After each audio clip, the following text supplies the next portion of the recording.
Good morning. My name is EJ. What prophecy? 25 December 2018, prophet prophesies that I see a border conflict between Azerbaijan and Armenia. I pray, in Jesus' name we prayed. Amen. The threat of the conflict between Armenia and Azerbaijan blowing up into a full-blown war still persists despite a Russia-brokered ceasefire. To cool tensions in the region, fighting over the disputed region of Nagorno-Karabakh continues to escalate as both Armenia and Azerbaijan have accused each other of breaking the Russia-brokered ceasefire. According to Azerbaijan, at least 9 civilians have been killed in an airstrike on the city of Ganja.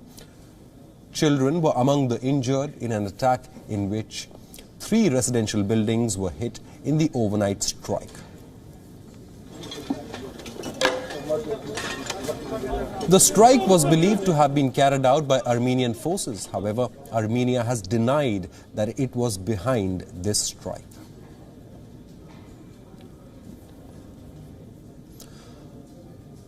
A CCTV footage accessed by Turkish state media showed the moment a large explosion hit Ganja, which is Azerbaijan's second largest city.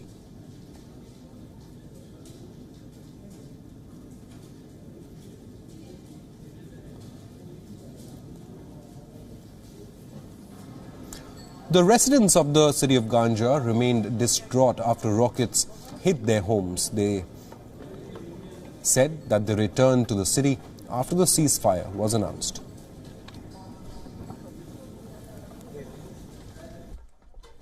İnandık biz ateşkese. İnandık ki belə olmaz. Ona göre geldiler bunlar. Eğer ateşkes olmasaydı hiç vaxt gelmirdiler. Çünkü korkurdu, hamı korkurdu. Kim istəyərdi? 2 evi var qardaşım, biri yoktu. Biri yoktu ki onlar hardasa qalsın. İndi hökumət sağ olsun, ne yardım edəcək ona Allah. Hamının köməyində olsun. Top Azeri officials, including the presidential advisor Hikmet Hijayev, visited the blast site, which was hit less than 24 hours after the 2 former Soviet countries agreed to halt the fighting. Meanwhile, Hikmet Hijayev said that the Ganja strike showed the true face of Armenia.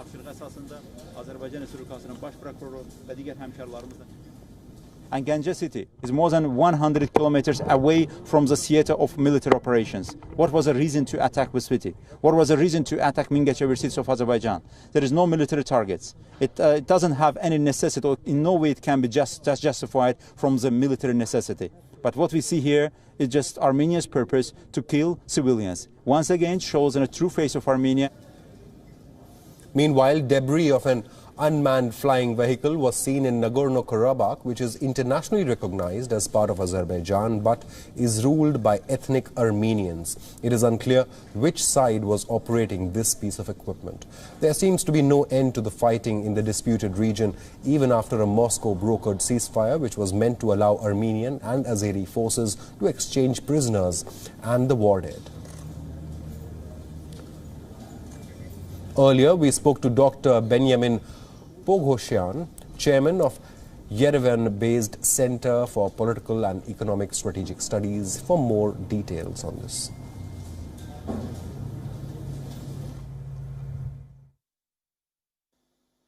Frankly speaking, the only hope here is to see if Russia can put pressure on Turkish President Mr. Erdogan to stop the war, because the war on September 27 was launched by Azerbaijan and Turkey jointly. And the key decision makers now in Azerbaijan, they are not Azerbaijani leadership. The key decisions, both political and military, now in Azerbaijan, they are being made by Turkish leadership. So if you want to stop the war, we have to put additional pressure on Mr. Erdogan. This is the only way.